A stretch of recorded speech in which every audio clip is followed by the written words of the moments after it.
This is Chris Reynolds of the Los Angeles Times, and we're in Cambridge, Massachusetts to learn a few things about the first college town in the country. It sits next door to Boston. It's home to both Harvard and MIT, and it can be big fun whether you're enrolled or not. Cambridge is fairly easy to navigate as a newcomer. It's a walking city. The focal point for visitors is Harvard Square, where Harvard is.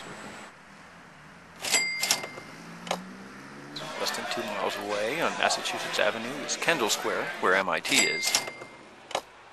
In between, there's Central Square. And a bit north of that is Inman Square. But no matter where you go, you're never far from the river. The Charles River is what separates Harvard campus from Boston. We run along the Charles River, we study when it's nice out.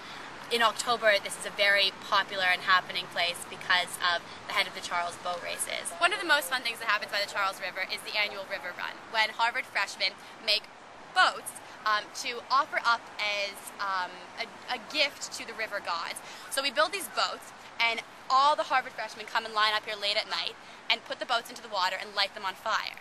I'm not sure what happens after that, but there is more to say about Harvard.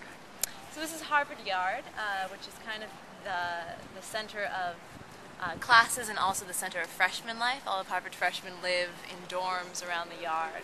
And this is Widener Library, which has the most books of any library aside from the Library of Congress in the U.S. and a beautiful and pretty historic church right across the way. And then take Spanish class there, and I take a psychology class there, and I was a freshman in a dorm right over here. Okay, so who's this guy in the chair?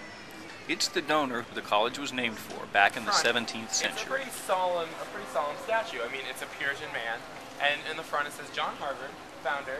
The idea is that you can get to any point on campus within 7 minutes from any other point. In 1775, General George Washington's troops were quartered in Massachusetts Hall.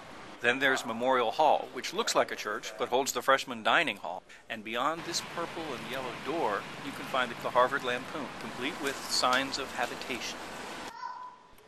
Now, these next few shots are from two great university museums that are open to the public, the Harvard Museum of Natural History and the Harvard Art Museum.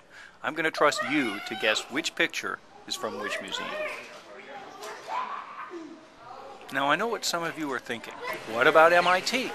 Well, they do free tours here too, but the MIT campus is a little like Brasilia on the Charles. Not a lot of coziness.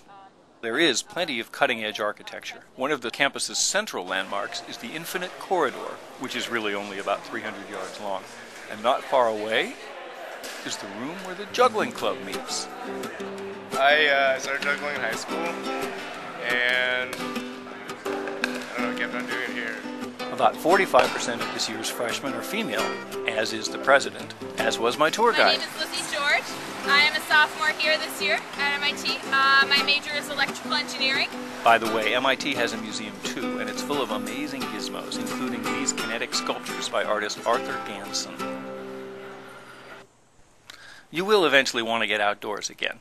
And if it's a nice day in Cambridge, you should head to Mount Auburn Cemetery. It's full of strange and wonderful monuments, and if you climb the tower there, you can look down upon MIT, Harvard, and all of Cambridge. Kind of like those people from Yale do. What, did I say something wrong?